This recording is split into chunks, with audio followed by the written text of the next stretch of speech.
A'udzubillahi minasyaitonirrajim. Bismillahirrahmanirrahim. Assalamualaikum warahmatullahi wabarakatuh. Wa fillah yang dirahmati Allah. Bersyukur kita kepada Allah, alhamdulillah pada hari ini di hari yang penuh berkah kita senantiasa terus istiqomah thalabul ilmi, bermuzakarah, bermuajah dalam rangka mencapai ridho Allah Subhanahu wa taala. Salawat dan salam tidak lupa kita panjatkan pada junjungan kita Nabi besar Muhammad Sallallahu Alaihi Wasallam. Tentunya kita harapkan syafaatul uzmahnya nanti di yaumil masa, dengan syarat mengikuti, bertabiin, mengikuti segala bentuk perkataan perbuatannya semampu kita. Iwan wa akhwatu fillah yang dirahmati Allah. Baik, hari ini kebetulan kita masuk pada hari pahlawannya 10 November ya, dimana pada tanggal 10 November kita memperingati hari pahlawan, peristiwa sejarah yang pernah kita alami yang begitu monumental, di mana kita melakukan perlawanan sengit terhadap agresi militer Belanda ya. Jadi Belanda menyerang kota Surabaya saat ketika itu kita sudah memproklamirkan diri sebagai negara yang merdeka, bangsa yang merdeka pada tanggal 17 Agustus tahun 1945. Kemudian kira-kira 2 tahun kemudian, tahun 1947, agresi militer Belanda terjadi ya. Kemudian agresi militer kedua itu tahun 1949 ya, saya lupa ya, tolong dikoreksi. Nah, tahun 1999 ini kemudian para ulama, para pejuang, para tokoh bangsa kemudian melakukan perlawanan sengit terhadap Belanda. Kemudian itulah disebut hari pahlawan. Banyak para syuhada yang kemudian mempertahankan negara dan bangsa kita ini agar bisa hidup merdeka, hidup berdaulat penuh, menentukan nasib bangsanya sendiri. Ini harus dijadikan momentum mengevaluasi spirit atau motivasi kita untuk membangun bangsa ini ya. Jadi baik, walaupun kita rakyat kecil tetap harus mikirin, peduli terhadap negara dan bangsa kita. Ini kalau ada omongan, nah kita mah masih ya nama uang cilik lah, ngapain mikirin negara, itu salah. Itu pemikiran yang keliru. Kalau ada jutaan rakyat Indonesia sampai mungkin 70%-nya itu berpikir seperti itu, wajar ketika bangsa Indonesia nggak maju, karena mikirnya begitu, ngapain mikirin negara, udah ada yang ngurus. Itu cara berpikir yang keliru.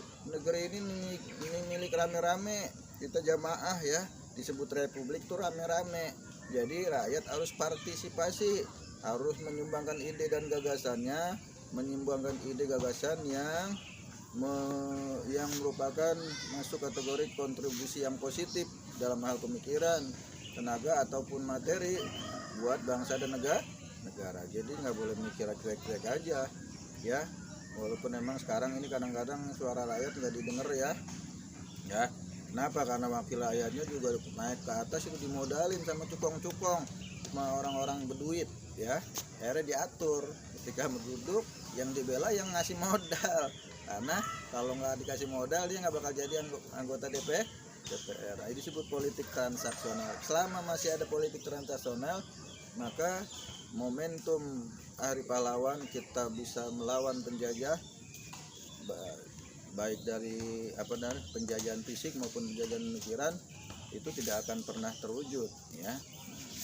Nah, politik transaksional ini adalah bentuk penjajahan di zaman now, di zaman sekarang, maka perlu dilawan, harus dirubah.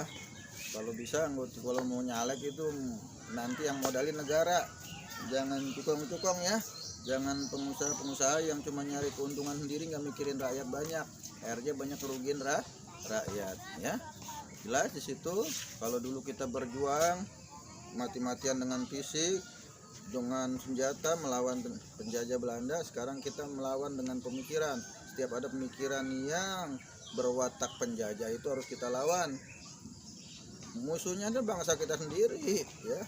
Musuhnya itu adalah budaya politik yang memiliki watak penjajah, yaitu politik transaksional. Nah, itu harus dirubah ya. Ayat tentang membela tanah air itu jelas, jihad fisabilillah ya, membela tanah air dari pemikiran dan fisik, ada dalam surat Al-Hajj ayat 78 ya, yang berbunyi a'udzubillahi minasyaitonirrajim, Bismillahirrahmanirrahim. Wajahidu fillahi haqqa jihadi ila akhir ayat. Jadi berjihadlah karena Allah dengan sebenar-benar jihad. Benar-benar jihad berkorban buat bangsa dan negara, ya. Berkorban buat bangsa dan negara, kemudian nggak ada keinginan untuk mencari aman sendiri, nyari keuntungan sendiri, ya. Apalagi ulama, ya. Ulama membodohi umat, kemudian dia menjilat penguasa, menjilat pejabat-pejabat publik yang duduk di pemerintahan demi buat ngamanin posisinya, buat supaya dapurnya ngebul. Na'udzubillah wa iyadzubillah. Itu masuk jubul husni nanti dalam hadis Nabi. Itu ditempatin orang-orang yang suka, yang ahli membaca Al-Quran, kemudian tapi dia masih berbuat zalim, anak sampai kerongkongan. Ya itu termasuk di dalamnya ulama yang menjaga kepentingan penguasa yang berbuat zalim terhadap rakyatnya. Ya, itu aja ya. Mudah-mudahan manfaat. Jadiin momentum Hari Sumpah Pemuda ini sebagai momentum kebangkitan rakyat Indonesia menuju masyarakat yang adil, makmur, dan mendapat ridho dan berkah dari Allah. Kalau maju aja ekonominya, kalau Allah nggak ridho, nggak ada keberkahan juga percuma. Nah, kalau mau ridho dan berkah, ya itu tadi, harus mengatur masyarakatnya dengan ajaran Islam, ya. Mungkin itu aja ya. Mudah-mudahan apa yang saya sampaikan bermanfaat.